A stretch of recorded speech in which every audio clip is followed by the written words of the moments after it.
Item ಯಾವುದೇ ಇರಲಿ try ಮಾಡಿ ಆಚಿ ಚಿಕನ್ ಮಸಾಲಾ. ಆಚಿ ಚಿಕನ್ ಮಸಾಲಾ. ಪಕ್ಷೇತರ ಮತಗಳನ್ನ ನಂಬಿದಂತ ಜೆಡಿಎಸ್ಗೆ ಕೊನೆ ಕ್ಷಣದಲ್ಲಿ ಶಾಕ್.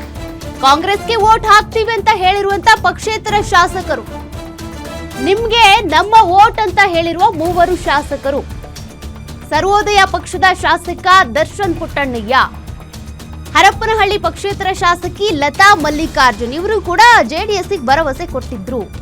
ಆದ್ರೆ ಈಗ ಭರವಸೆ ಹುಸಿ ಆಗಿದೆ. ಗೌರಿಬಿದನೂರು ಶಾಸಕ ಪುಟ್ಟಸ್ವಾಮಿ ಗೌಡ ಕೂಡ ವೋಟ್ ಹಾಕ್ತೀನಿ ಎಂದಿದ್ರು. ಕಾಂಗ್ರೆಸ್ಗೆ ಮತ ಹಾಕಿರುವಂತ ಬಿಜೆಪಿಯ ಉಚ್ಚಾಟಿತರು ಒಂದ್ ವೇಳೆ ಕೆಲ ಮತಗಳು ಇನ್ವ್ಯಾಲಿಡ್ ಆದಲ್ಲಿ ಕೂಡ, ಅಸಿಂಧು ಆದ್ರೂ ಕೂಡ ಆ ವೋಟೇ ಕ್ಯಾನ್ಸಲ್ ಆದಂತೆ. ಹಾಗಾಗಿ ಅದಕ್ಕೆ ವ್ಯಾಲಿಡಿಟಿ ಇರೋದೇ ಇಲ್ಲ.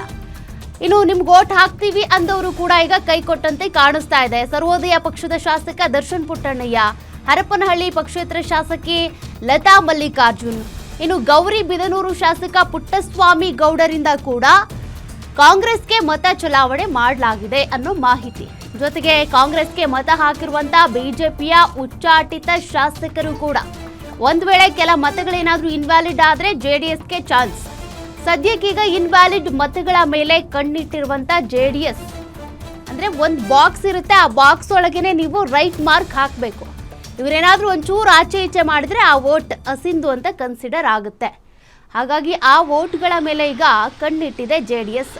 ಶತಾಯಗತಾಯ ಹಿಂಗಾದ್ರೂ ಮಾಡಿ ನಮ್ಮ ಅಭ್ಯರ್ಥಿನ ಗೆಲ್ಲಿಸ್ಕೊಂಡು ಬರಬೇಕು ಅನ್ನೋದು ಅವರ ತಂತ್ರಗಾರಿಕೆ. ವೋಟ್ ಇಲ್ಲದೇ ಇದ್ರೂ ಕೂಡ ಅವ್ರ ಅಖಾಡಕ್ಕೆ ಇಳಿಸಿರೋದು.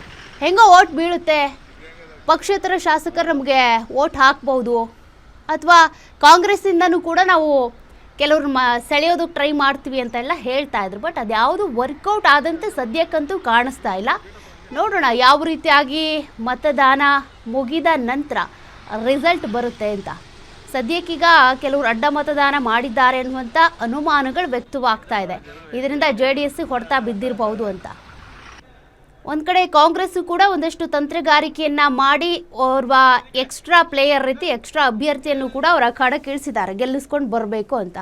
ಇವ್ರು ನಾವೇನು ಕಮ್ಮಿ ಅನ್ನೋಂಗೆ ಅವರು 4+1 5 ಅಂತ ಅಂದರೆ ನಾವು ಕೂಡ 2+1 ಅಂತೇಳಿ 3 ಅಭ್ಯರ್ಥಿಗಳನ್ನು ಇವ್ರ ಅಖಾಡಕ್ಕೆ ಇಳಿಸಿದ್ದಾರೆ.